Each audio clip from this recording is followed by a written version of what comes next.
नमस्कार, आप देख रहे हैं वीके न्यूज और मैं हूं आपके साथ मयंक गौड़। हमास के आतंकियों ने वो गलती कर दी है जिसकी सजा उन्हें ऐसी मिल रही है कि सदियां याद रखेंगी।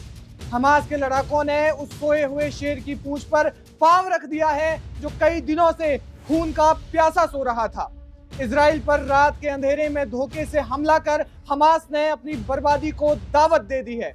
म्यूजिक सुन रहे मासूम मजलूमों को घेर कर मारने वाले इन कायर आतंकियों ने ऐसी जंग का आगाज कर दिया है जिसका अंत सिर्फ और सिर्फ बर्बादी, तबाही और मौत का तांडव ही है। इजराइल, जिससे दुनिया के बड़े से बड़े मुल्क कांपते हैं, जिसकी ताकत का लोहा दुनिया मानती है, ऐसे मुल्क को आतंकियों ने छेड़कर अपनी बर्बादी पर मुहर लगा दी है। इस बार हमास ने बर्बरता की सारी हदों को पार कर दिया है।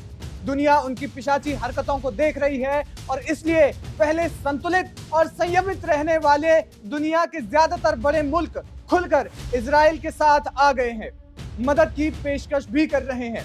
फिलिस्तीन की मदद रोकी जा रही है ताकि आतंकियों को सबक सिखाया जा सके। इससे इजराइल भी पूरी ताकत के साथ युद्ध के मैदान में हमास के खात्मे के साथ उतर गया है। इजराइल ने अपनी सेना को पूरी गाजा पट्टी पर कब्जे के आदेश भी दे दिए हैं। अभी इजराइल ने 1 लाख सैनिकों को गाजा बॉर्डर पर तैनात कर दिया है और 3 लाख सैनिकों को तैयार रहने के लिए कहा है। साथ ही इजराइल के रक्षा मंत्री योव गैलेंट ने अधिकारियों को गाजा पट्टी में खाना, पानी, बिजली और फ्यूल की सप्लाई बंद करने के भी आदेश दे दिए हैं।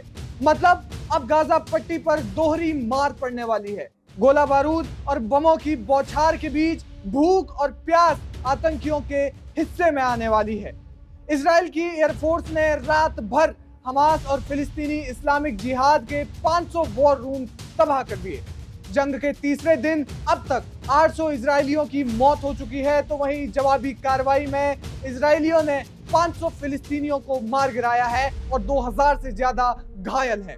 हालांकि हमास अब उस घटिया हरकत पर उतर आया है जिसके लिए ये आतंकी कुख्यात हैं।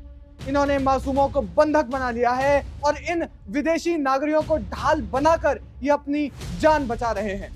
हमास ने दावा किया है कि उनके कब्जे में अभी 130 लोग हैं जिन्हें गाजा पट्टी की सुरंगों में रखा गया है। वो इन बंधकों का इस्तेमाल मानव ढाल के रूप में करेगा ताकि इजराइल हमला करे तो उसके ही लोग मारे जाएं।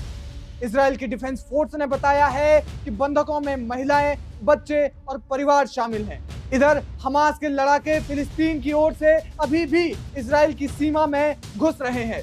ये ट्रैक्टर और जेसीबी मशीनों का सहारा लेकर सीमा में दाखिल हो रहे हैं। हालांकि इनको इजरायली सेना तुरंत ही मार गिरा रही है। इजरायली सेना ने बॉर्डर के इलाकों को हमास के लड़ाकों से छुड़ा लिया है। इधर अमेरिका ने भी इजराइल को मिलिट्री सपोर्ट देने की बात कर दी है। US defence secretary Lloyd Austin ने कहा, मदद के लिए हमारे जहाज और लड़ाकू विमान इजराइल की तरफ बढ़ रहे हैं। हमने USS Gerald R Ford aircraft carrier को अलर्ट कर दिया है। इधर ऑस्ट्रेलिया और जर्मनी ने भी फिलिस्तीन को दी जाने वाली मदद बंद कर दी है। मतलब चारों ओर से फिलिस्तीन और हमास पर अटैक शुरू हो गया है और इनकी बर्बादी की तारीख मुकर्रर की जा रही है। अब इजराइल हमास पर जिस तरह से जवाबी कार्रवाई कर रहा है और साथ ही देश भी इजराइल की मदद जिस तरह से कर रहे हैं, उससे ये युद्ध कितने ही दिन में समाप्त हो जाएगा ये तो देखने वाली बात होगी। फिलहाल इस खबर पर क्या है आपकी राय, हमें कमेंट करके जरूर बताएं। वीके न्यूज, राष्ट्र के नाम।